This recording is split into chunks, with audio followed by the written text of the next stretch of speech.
Salut bande de petits gourmands, aujourd'hui on va parler de bidoche, de titi parisien et de meurtre. J'ai l'air beaucoup trop heureux de dire ça moi. Ah commissaire, le type qui a fait ça est un maniaque, j'espère que vous avez le cœur bien accroché car c'est une véritable boucherie à l'intérieur.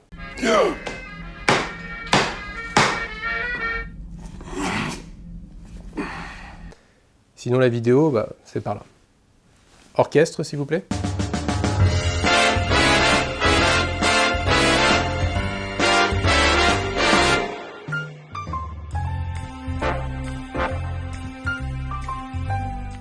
Sans ces bouchers, Paris ne serait pas la même ville. En effet, tout au long de son histoire, la boucherie a fait sa place dans la capitale française. Depuis le monde romain, les différents corps de métiers artisanaux se regroupent en corporations afin de s'entraider et avoir un certain point politique. Comme tous les corps de métier, les bouchers ne dérogent pas à une réglementation très cadrée dès le Moyen-Âge. Et là, il faut qu'on entre dans le vif du sujet. La domestication de l'électricité n'arrive qu'au 19e siècle et l'invention du réfrigérateur n'arrive qu'en 1911. Avant cela, il n'y a aucun moyen de conserver la viande par le froid. La gestion de l'approvisionnement en viande d'une ville comme Paris, montant à plus de 200 000 habitants durant le Moyen-Âge, est une logistique dantesque. Effectivement, si aujourd'hui on place les abattoirs loin des espaces urbains, avant d'avoir la réfrigération, c'était juste impossible. La viande serait arrivée en centre-ville déjà avariée. Et je ne vous dis pas le désordre hygiénique que ce serait dans une ville qui avait déjà la réputation d'être sale. Alors, on faisait venir les bœufs en ville, on les y abattait, on les y détaillait, et on les y vendait. Aux quatre coins de Paris, on les envoyait éparpillés en petits morceaux façon puzzle. La corporation des bouchers a alors très tôt eu un pouvoir comaque dans la capitale française. Bah oui, s'ils voulaient se faire écouter, ils avaient de quoi faire. Déjà, leur travail était d'une importance capitale car ils fournissaient la gamelle à la population. Et permettez-moi de vous dire que le temps n'était pas au véganisme. Ils géraient tout ce bazar de va-et-vient des animaux et aussi de faire disparaître les carcasses. Alors imaginez encore une fois ce qu'ils pouvaient faire s'ils se mettaient en grève.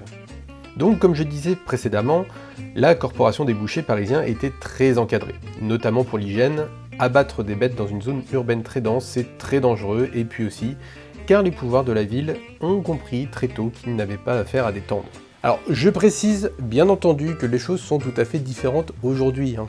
Ce que je raconte ici sont des faits historiques du Moyen-Âge qui ne font en rien une généralité du métier au XXIe siècle. Donc on en revient à nos joyeux lurons et on se remet dans l'époque.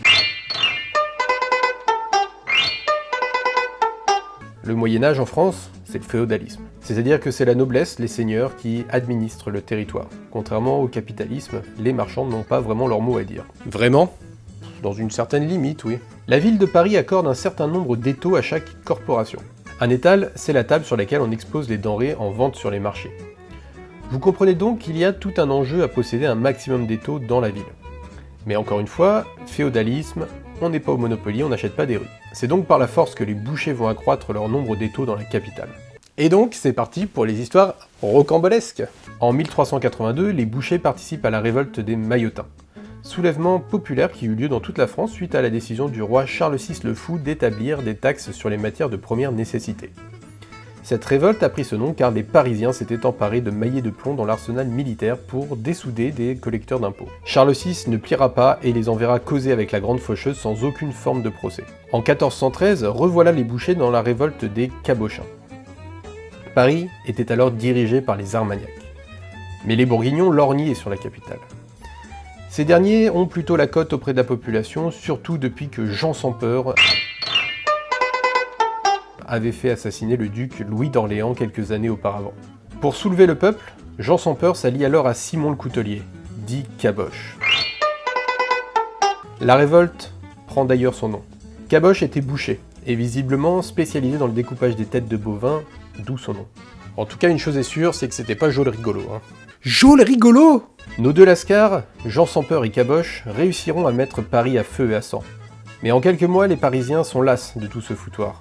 Et mécontent des exactions des Bourguignons, l'ordre se rétablit de lui-même. Jean sans peur prend alors la poudre d'escampette et quitte Paris avec Caboche. Pendant que leurs fidèles, les cabochons, sont exécutés et la boucherie du parvis de Notre-Dame, historiquement la première de Paris, est rasée. Ils étaient comme ça à l'époque, quand on leur en faisait trop, ils correctionnaient plus. Ils dynamitaient, ils dispersaient, ils ventilaient. Mais ça ne s'arrête pas là. En 1418, Jean sans peur et Caboche reviennent. Ils s'associent avec deux familles influentes ainsi qu'à Capeluche. Et le Capeluche, je sais pas où ils sont allés chercher un engin pareil, mais valait mieux pas être son ennemi. Il était bourreau de métier et visiblement complètement sociopathe. Capeluche fait arrêter tous les armagnacs et c'est direction le terminus des prétentieux. Il les fait tous égorger sous ses yeux. Jean sans peur a donc réussi son coup, il prend possession de Paris. Il fera exécuter sans attendre l'autre zinzin de Capeluche, parce que malgré qu'il a été d'une aide remarquable, il devait sérieusement le faire baliser le type. Et il donna plus de pouvoir au boucher pour récompenser les services rendus de Caboche. On peut dire qu'il en avait dans la cervelle. Mais enfin non, pour que la blague fonctionne, il faut dire dans la caboche, sinon ça n'a aucun sens. Ah ouais, mince. J'avais presque fait une bonne blague. À quoi tu penses? Je pense que le jour où on mettra les plantaves sur orbite, t'as pas fini de tourner.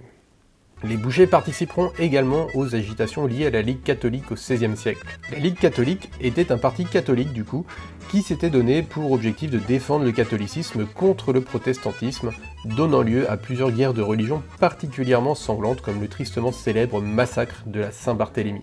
Les bouchers étaient très attachés au catholicisme. Les bouchers ont acquis à Paris durant le Moyen-Âge une très mauvaise réputation, celle d'être violents. Sûrement à cause de cette réputation, les bouchers ne se mélangent peu ou prou au reste de la population. Mais c'est aussi le métier en lui-même qui rendait les choses sociales difficiles pour eux. Bien souvent, les bouchers abattaient les bêtes directement chez eux. Ils étaient déjà en home working les mecs, donc imaginez un peu qui pouvait avoir envie d'être leur voisin. De nombreux récits relatent des odeurs putrides qui émanaient autour des habitations des bouchers.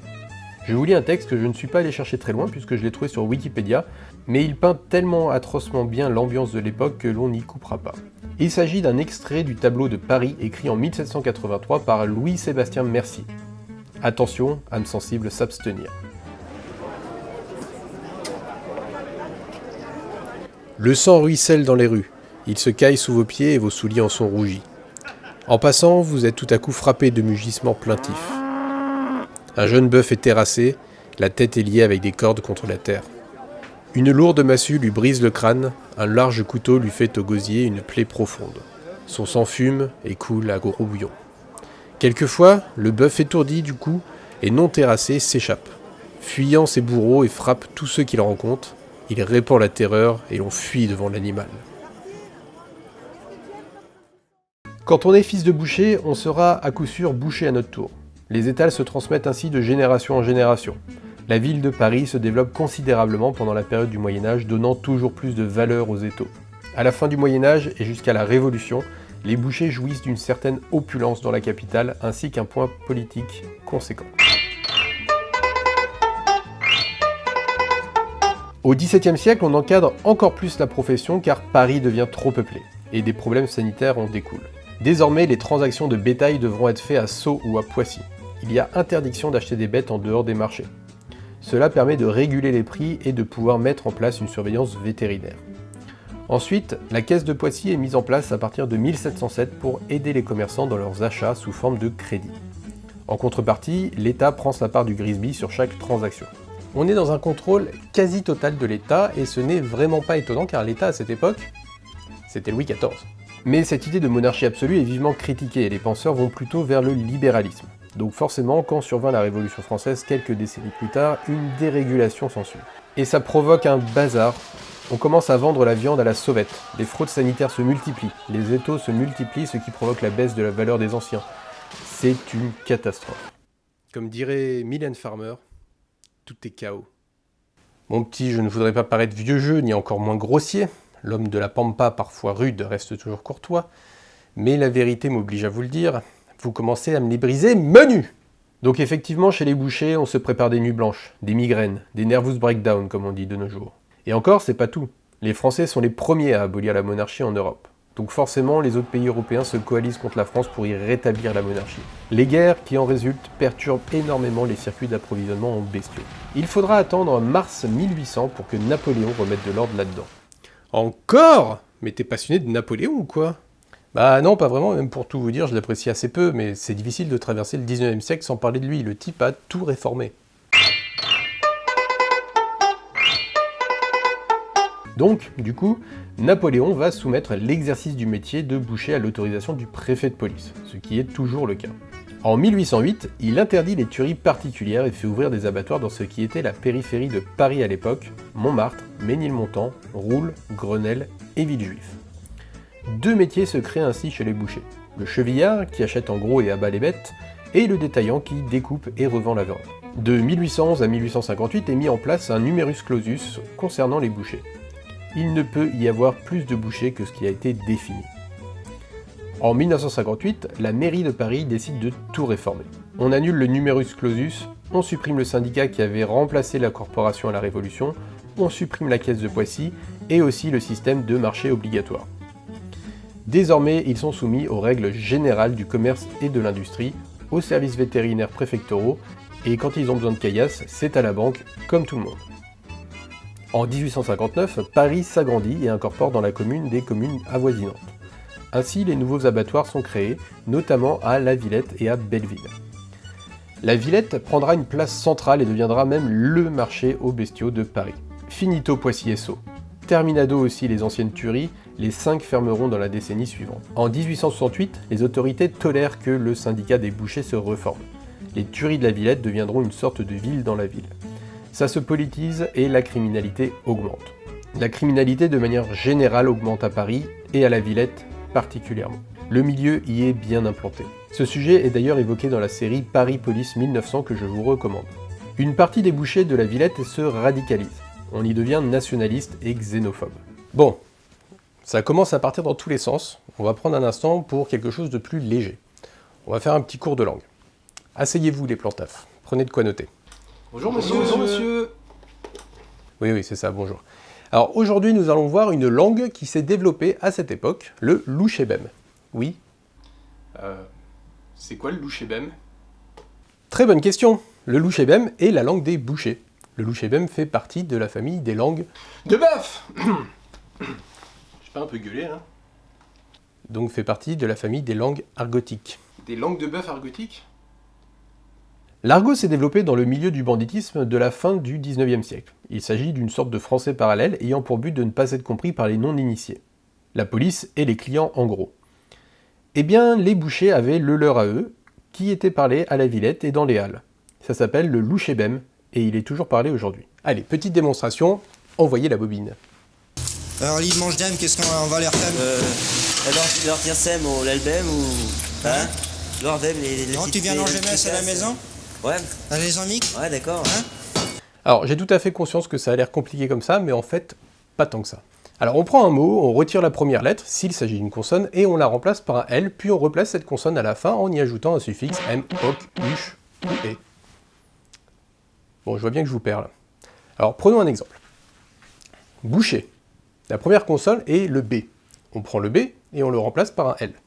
On met à la fin et ça fait loucheb. Là, on y ajoute un suffixe. On rajoute le M. Louchébem. Et donc voilà, louchébem, ça veut dire boucher en louchébem. Ouh, c'est mortel! Wow, on se calme. Allez, d'autres exemples. Bonjour donnera lonjourbem. Si je dis que je veux faire quelque chose en douce, douce devient loose-dé. Je vais faire quelque chose en loose-dé. Waouh, mais c'est fou! Eh bien justement, fou, ça fait loufoque. Amusant, n'est-ce pas? Après la Première Guerre mondiale, la criminalité diminue à Paris. Normal, la plupart des membres des bandes sont morts dans les tranchées. Le syndicat des bouchers lutte sans relâche contre l'État pour ses droits. Il refuse que la France importe de la viande réfrigérée et refuse le contrôle des prix et des taxes. Le métier se marginalise encore une fois, et dans les années 30, le métier sombre dans des idées fascistes. Le point d'orgue de tout ça aura lieu en 1936 avec l'arrivée au pouvoir du Front populaire. On parle alors de résistance patronale contre le gouvernement de Léon Blum. Le gouvernement de Vichy sera en revanche acclamé dans les boucheries parisiennes. C'est quand même pas un super portrait que tu dresses du métier. En fait, c'est assez factuel. Malheureusement, les bouchers de Paris ont toujours eu des conditions de travail extrêmement difficiles et ils ont été marginalisés. Il y a donc des causes à ces dérives et à cette violence. Mais ce sur quoi il faut terminer, c'est qu'après la Seconde Guerre mondiale, tout est rentré dans l'ordre. On a énormément légiféré sur les abattoirs et sur la boucherie en elle-même. Ne serait-ce que sur les 20 à 30 dernières années, le métier a énormément changé, comme les clients et leur rapport à la viande. Ouais, c'est ça, ouais. Est-ce qu'il y a encore beaucoup de bouchers, parce que vous êtes jeune, alors donc il y a encore beaucoup de bouchers qui parlent le louchébem, non? Non, on parle de À l'heure moins en moins, actuelle, il je y en a crois. peut-être 10% qui parlent de la bouche. Ça disparaît, mais pourquoi, à votre avis? Parce que les anciens s'en vont et puis le jeune se fracasse plus à parler la langue. On prend des tournures forgées dans la dynamique d'un dico parallèle pressé sur papier à dynamite. Ah tiens, vous avez sorti le vitriol? Pourquoi vous dites ça? Il a pourtant l'air honnête.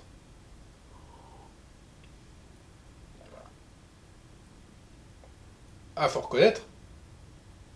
C'est du brutal.